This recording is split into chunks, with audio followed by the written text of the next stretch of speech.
boarding gate 5. So nasa 19 pa.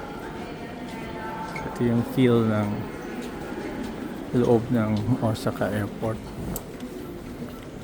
Mahaba yung walk, no, because boarding gate number 9 5 pala, so started 19 pa.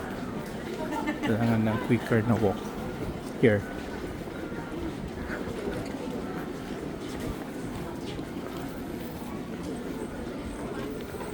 Yun yung mga ang gilid.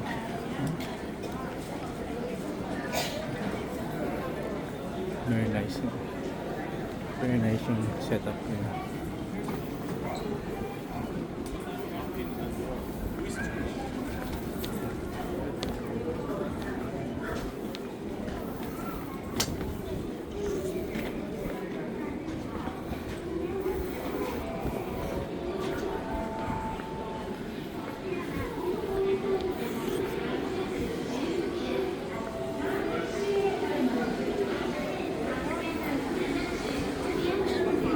Di ba kuhan tayo? 5 pa tayo?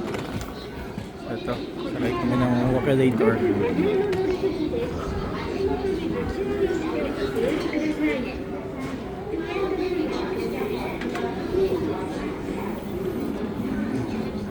So sobrang layo, kailangan ng Wakalators. Then you have comfortable na mga seats.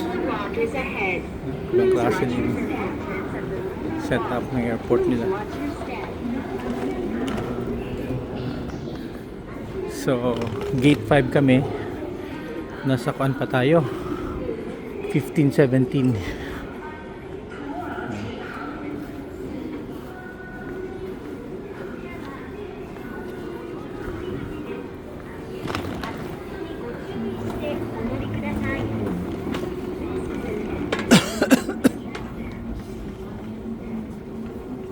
Today is our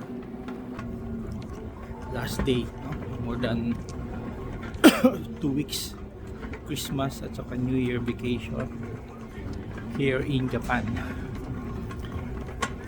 First week namin was a driving tour Osaka to Tokyo at back. Very nice yung place. Tingnan mo yung mga seats nila, diba? Ang ganda, no?